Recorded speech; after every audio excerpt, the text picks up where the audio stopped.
புதிதாக விண்ணப்பிப்பவர்களுக்கு 3 நாட்களுக்குள் பாஸ்போர்ட் வழங்கப்படும் என சென்னை மண்டல பாஸ்போர்ட் அதிகாரி தெரிவித்துள்ளார். புதிதாக பாஸ்போர்ட் கேட்டு விண்ணப்பிப்பவர்களின் முகவரி, பின்னணியை அறிய போலீஸ் விசாரணை கட்டாயமாக இருந்தது. இதனால் காலதாமதம் ஏற்படுவதாக நீண்ட காலமாக புகார் கூறப்பட்டு வந்தது.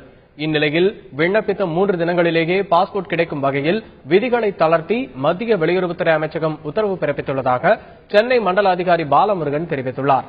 அதன்படி தன் மீது எவ்வித குற்றமும் இல்லை என்பதற்கான நோட்டரி அபிடவிட், ஆதார் அட்டை, வாக்காளர் அட்டை, பான் எண் அட்டை ஆகிய 4 ஆவணங்களை சமர்ப்பித்துவிட்டு பாஸ்போர்ட் பெறலாம் என்றும் அவர் கூறியுள்ளார்.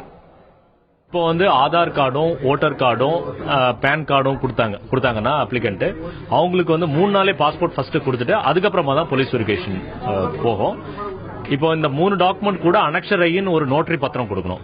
அவங்க அந்த நோட்டரி பத்திரத்துல என் மேல எந்த கேஸும் இல்ல அப்படின்னு ஒரு செல்ஃப் அபிடவிட், அது அதாவது இப்ப அந்த செல்ஃப் அட்டஸ்டேஷன் மாதிரி செல்ஃப் டிக்ளரேஷன் ஒரு அபிடவிட்டோட கொடுத்து இந்த 3 டாக்குமெண்டோட சேர்த்து கொடுத்தாங்கன்னா 1500 ஃபீஸ்லயே தட்கல் மாதிரி 3 நாளே பாஸ்போர்ட் கையில கிடைக்கும். இந்த புது scheme government of India introduce பண்ணிருக்காங்க.